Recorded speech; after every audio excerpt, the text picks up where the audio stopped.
ye first the kingdom of God and His righteousness, and all these things shall be added unto you.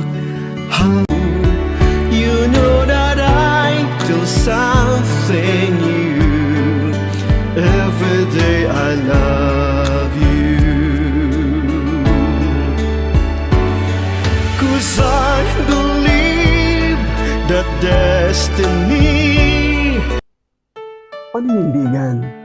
Mga kapatid, ito po ang napili nating panambagat sa linggo ito, at 29 Sunday in Ordinary Time, na ating pong Ebanghelyo ay hango sa Ebanghelyo the Saint Mark chapter 10 verses 35 to 45. So at magtatanong tayo, bakit naman mga Father, yun naman ang napili mong pamagat ngayon sa linggo ito, paninindigan.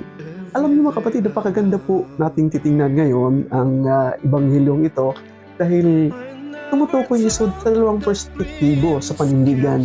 Ngunit bago po ang lahat, nais kong gamitin yung salita sa wikang English, principle, at ginagamit natin yan translation sa Tagalog o even sa Bisaya, yung principle as prinsipyo. Wala ka bang prinsipyo? May prinsipyo ka ba? So, prinsipyo as principle as prinsipyo, at tinutukoy natin yan sa sarili nating wika, sa ating kataga na paninindigan.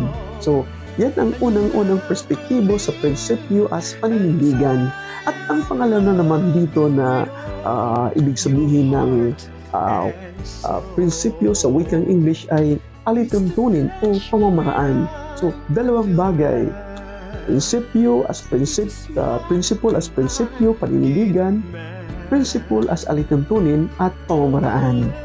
At ngayon mga kapatid, na isa ating bibigyan din po ng pagpapahalaga bago ang lahat ang Music of the Gospel song, Every Day I Love You. I don't know, but I believe that some things are meant to be, and as you make a better me, every day I love you. Alam naman natin na pag tayo nanindigan sa paglingkod natin o sa paglilingkod natin, wala pong paglilingkod. Wala pong totoong paglilingkod kung walang pagmamahal. At ang totoong pagmamahal, ito ay binabahagi natin, hindi lamang sa araw na ito, hindi lamang bukas, hindi, every day I love you. Araw-araw kong iaalay ang aking buhay, araw-araw kong kitang paglilingkuran. At mga kapatid, again, bago ko ang lahat din, nais ko kayong batiin na naman ng mabuhay at maraming salamat sa walang sawa ninyong paging bahagi, nagbabahagi, nagla-like, nagkokomento sa Music of the Gospel Sunday Reflection. Ito din po ay sa inyong paging bahagi dito sa Music of the Gospel Sunday Reflection, ay kayo din po ay naninindigan. Alam ko rin po na may mga may mga inisikaso kayo, may mga other activity kayo, ngunit nanindigan kayo na magbigay ng panahon para makikinig at maging bahagi sa salita ng Diyos sa pamamagitan ng Music of the Gospel Sunday Reflection. Balikan natin yung unang bahagi dito ng paninindigan as prinsipyo o principle sa dalawang perspektibo din po. Dalawang perspektibo. Magtatanong tayo, bakit dalawang perspektibo? Ang unang perspektibo dito, yung makamundong perspektibo, at ito yung kahilingan ng mga alagad ni Jesus. Naggusto nilang maging isang dakila. Sa pagsunod nila kay Jesus, gusto nilang maging dakila, napaka-espesyal. Gusto nilang sila'y kilalanin na mga espesyal na mga tao. Kagaya lamang yung isang alagad, lumapit kay Jesus. Sabi niya, Jesus, kung nandoon ka sa iyong kariyan, paupuin naman yung isa sa amin, yung aking kapatid sa iyong kaliwa, ako naman sa iyong kanan. So, yun ang makamundong pananaw. Tinitingnan yung pangsarili. At alam ba ninyo mga kapatid, kung susuriin natin ang mabuti sa ating mundo ngayon, susuriin natin ang mabuti ngayon sa ating lipunan, ating panggobyerno, siguro kahit sa simbahan natin, o baka sa sarili natin, ano yung paninindigan ko sa buhay? Ano yung panindigan ko sa paglilingkod? Ito bang paglilingkod ko ay isang paghahangad at kilalanin ako? Ito bang paglilingkod ko ay para makamit ko ang aking mga pangarap sa buhay na maging isang dakila na nandyan ang posisyon, nandyan ang power, at ito ay nangyari sa ating kasalukuyang panahon mga kapatid. May mga napapakinggan tayo na ginagamit yung salitang, yung preseptong paninindigan. Kahit pa man nagkakamali na, kahit pa man talagang nakikilala na yung kanyang mga ginagawa ay hindi mabuti, ngunit paninindigan pa rin sa mali. Ito yung nais nating paglinilayan kung sa sarili natin at sa simbahan natin mga kapatid. Dahil may mga kapatid tayo na papakinggan natin na may mga panindigan na ang isang pari na sign sa isang parokya, tabi-tabi lamang, bato-bato sa langit, ang tamaan sana, huwag mabukulan, huwag galit. No? Ngunit ito din po ay totoo sa atin. Pag na-sign tayo sa isang parokya, nag-establish tayo ng power. Nag-establish tayo ng tapos na ako ng teolohiya, tapos na ako ng doctorate. Instead na nandito ako as a shepherd, as a pastor. Nandito ako as kura paroko, yung pagiging kura ko to care. Nandyan kong kura yung puso, gamitin ko yung puso sa paglilingkod. Ito yung pangalawang perspektibo sa nasabi rin panindigan.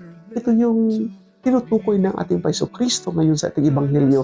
Kung nais mo maging isang dakila, ikaw ay maglingkod. Ikaw ay nandoon sa baba. Ito din ay ginagawa ng ating Paiso Kristo, baga ating Panginoong Diyos. Huwag natin kalimutan o makakalimutan yung sinasabi ni Saint Paul, no, na yung Kenosis of God, that He is the King of Kings, the Lord of Lords, ang dakilang Diyos. Ngunit nais niya, sinasantabi niya ang kanyang pag-isang hari, paging dakila niya para paglingkuran tayo. Hindi lamang maging isang servant, ngunit slaves, no? Maging slaves para tayo talaga ay tutulak ang ating nasisirang karangalan. Para bibigyan tayo ng pag-asa, bibigyan tayo ng pagkakataon. Ang ating music of the gospel, Sunday reflection, every day I love you. Wala man talagang paglilingkod kung walang pagmamahal. Ganun po ang Diyos sa atin. In John 3:16, makikita natin, for God so loved the world that He gave His only Son.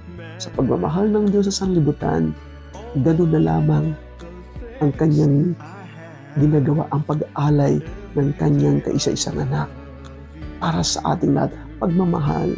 At ito yung nag-udyok para sa atin, para sa mga kapatid natin na naglilingkod sa ating mga kapatid, yung pagmamahal. At again, ang totoong pagmamahal ay hindi naman ito isang misis, isang pagkakataon, isang araw, isang buwan. Itong pagmamahal na ito, ang totoong pagmamahal ay habang may buhay, iaalay ko ang aking buhay. So, yun yung nakikita natin sa unang bahagi ng principle as prinsipyo as panindigan. Nais ating bibigyan na yun ng pagpapalaga yung principle as kung alituntunin o pamamaraan. Ano bang pamamaraan dito? Ano bang klaseng principle na para makamit natin yung totoong paninindigan na mapaglingkuran natin ang mga kapatid natin? Yung sinasabi ni Pope Francis, yung nandoon sa peripheries natin mga kapatid, nandoon sa laylayan natin mga kapatid. Isang napaka-famous at palagi itong kinukot natin, yung the parable of the Good Samaritan. yung kwento ng isang mabuting Samaritano. At nais kong bibigyan ng pagpapahalaga yung principle as alituntunin para doon sa isang panindigan. Ngayon, makikita natin na sa kwento ngayon, nandoon yung isang taong nakahandusay, bugbog sarado, parang mamamatay na. No? Ngayon, may tatlong tao naman na naglalakbay. Unang-una dito yung saserdote, ang pangalawa dito yung Levita, at ang pangatlo dito yung Samaritano. Para bagang buhay din po natin mga kapatid, sa buhay natin, tayo din po ay naglalakbay sa mundong ito.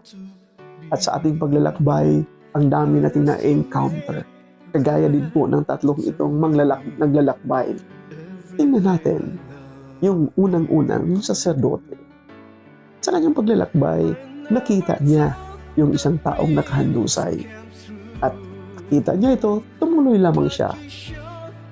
At gano'n na naman yung isang taong Levita, nakita niya ito at siya ay tumuloy din.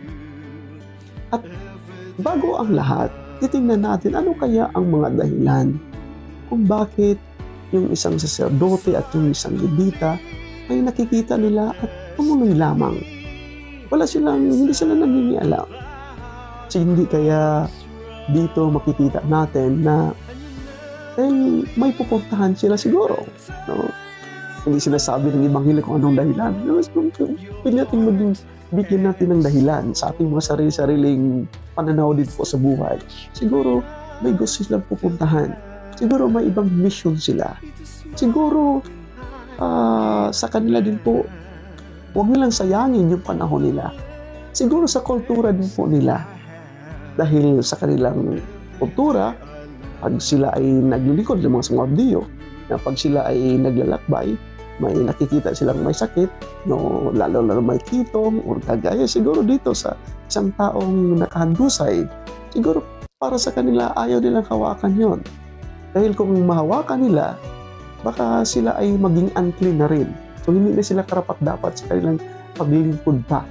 Ngunit may malalim pa dito kung nais ating bibigyan ng pagkakataon o pansin kung bakit.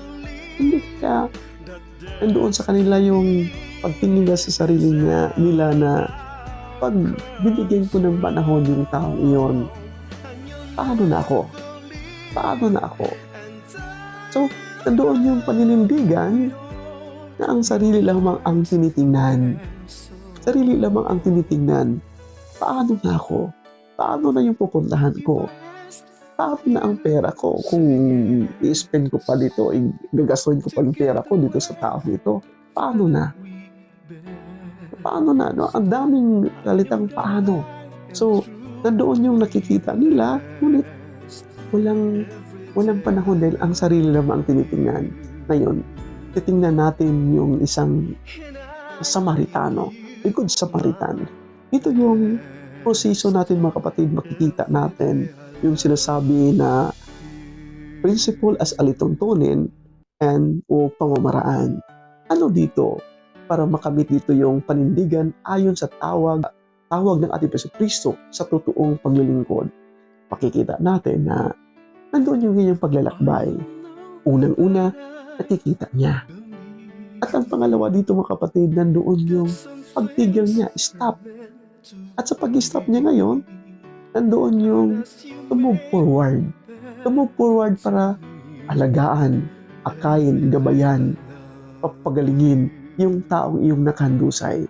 Ngayon, balik-balikan natin yung una, nakita. Napaka-importante po itong nakita mga kapatid. Dahil ang lahat ng bagay dito sa mundong ito, nag-umpisa man talaga sa ating mga nakikita. Ano nakikita natin sa ating mundo ngayon? Ano nakikita natin ngayon sa ating mga sarili? Ano nakikita natin sa ating mga kapatid natin sa kasalukuyang panahon? So, nakikita niya itong taong itong nakahandusay. Ngayon, kung nakita niya ito, nag-stop siya. At alam niyo ba kapatid na nais kong bibigyan ng pagpapahalaga yung acronym na STOP. Una, yung letter S doon ay silent. Siguro yung yung Samaritanong yun, yung nakita niya, una, nananahimik siya. Nanahimik siya at nagkakaroon siya ng discernment sa sarili niya. Yes, may pupuntahan ako. Yes, may importante akong gagawin doon. Yes, may business ako doon. Ngunit sa kanyang discernment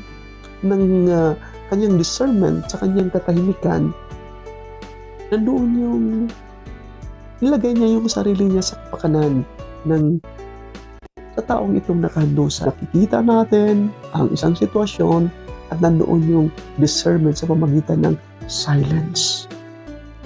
Walang discernment na mangyari kung walang katahimikan.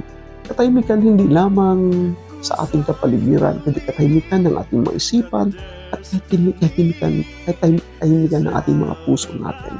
Napakaganda. At wala din pong mangyaring katahimikan kung wala yung pangalawang letter doon sa stop, yung letter T doon, yung time. Binavalue natin, tinitreasure natin yung time, yung panahon. Sa ating pagdidiscern sa sarili natin, sa katahimikan, nandyan yung time natin, nandyan yung panahon natin. At sigurado yung mga kapatid, pag nandyan discernment natin, nandyan yung mahalagang panahon, we treasure the time, nandoon yung pagbubukas ng ating mga sarili. Nandoon yung pagbubukas ng ating isipan, nandoon yung pagbubukas ng ating mga puso natin. No? At dito makikita natin na yung letter P doon ay nandoon yung prayer.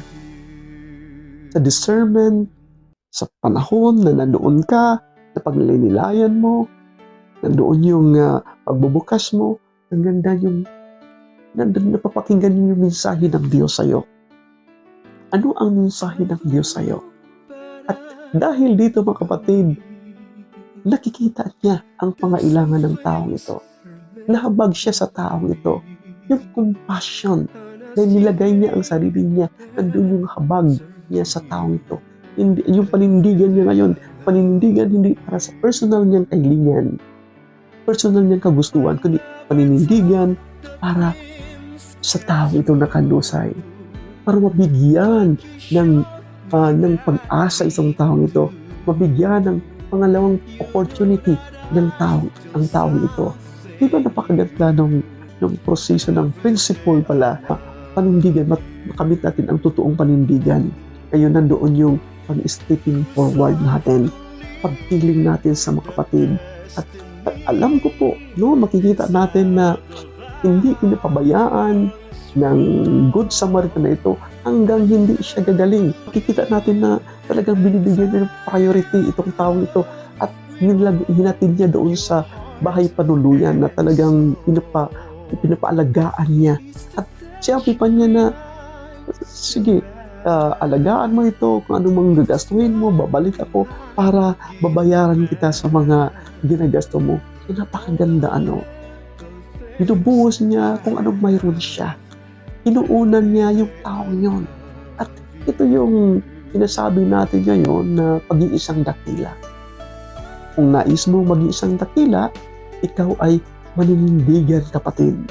Manindigan sa isang proseso na nakikita mo ang sitwasyon ng ating mga kapatid at nakikita mo ang sitwasyon ng ating mga kapatid, nandoon yung ating pagnilay-nilay, nandoon yung ating discernment, nandoon yung panahon, nandoon yung pagbubukas ng ating mga isipan at mga puso natin.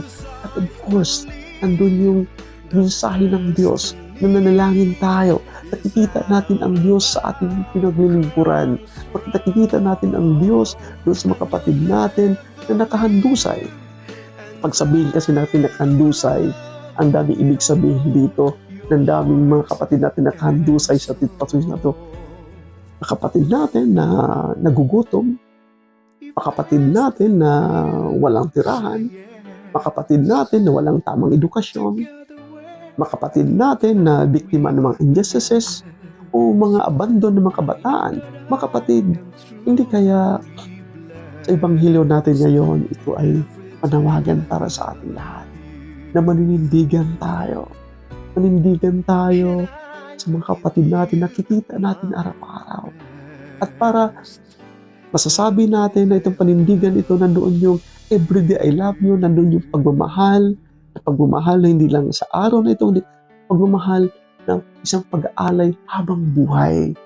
Na, again mga kapatid, sa inyong lahat, the music of the Gospel Sunday Reflection, the Father, the Son, and the Holy Spirit. Amen. And you'll never leave, and I love with all your heart and soul.